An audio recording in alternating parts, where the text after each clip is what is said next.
Hello guys, ఈరోజు మా problem వచ్చేసి సింపుల్ అండ్ కాంపౌండ్ ఇంట్రెస్ట్ మీద అనమాట. ఏంటంటే 2600 is divided into two parts. Okay, 2600 ఉంది, దీన్ని టూ పార్ట్స్గా డివైడ్ చేశారంట. ఒకటి పార్ట్ ఏ అనుకో, ఇంకోటి పార్ట్ బి అనుకుందాం. అనుకుంటే one part is invested for 5 years at 10% per annum.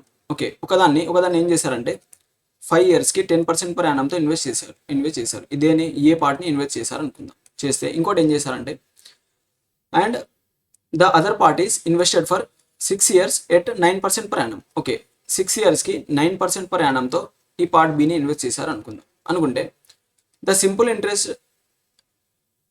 Simple interest earn from both parties equal. Okay, ఈ రెండింటి నుంచి వచ్చిన సింపుల్ ఇంట్రెస్ట్ అనేది ఈక్వల్ అనమాట. ఇది ఇంట్రెస్ట్ కదా మనం కనుక్కుంది, ఇది ఇంట్రెస్ట్. ఈ రెండు ఇంట్రెస్ట్ అనేది ఈక్వల్ అనమాట.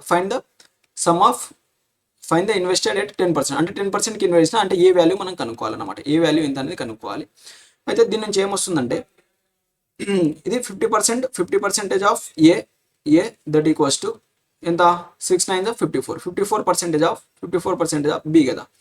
దీని నుంచి మీరు టూ టేబుల్లో క్యాన్సిల్ అయితే 225 times percentage cancel and two టేబుల్లో క్యాన్సిల్ 27 టైమ్స్. అంటే దీని నుంచి ఏ బై బి అనేది 27 డివైడెడ్ బై 25 అనేది వస్తుంది. 27 డివైడెడ్ బై 25 ఇది వీటి రేషియో అనమాట. అంటే ఏఎస్ టు బి అనేది ఎంత 27:25. టోటల్ ఎంత మనకి టోటల్ 52 యూనిట్స్. ఈ 52 యూనిట్స్ వాల్యూ అనేది 2600 అంట. అయితే ఇక్కడ నుంచి మనకు 1 యూనిట్ వాల్యూ కావాలనుకోండి, ఏమొస్తుంది మీకు 26 1 టైమ్స్ 26 2 టైమ్స్ 100 డివైడెడ్ బై 2 అంటే మీకు 500 అనేది వస్తుంది, 50 అనేది వస్తుంది.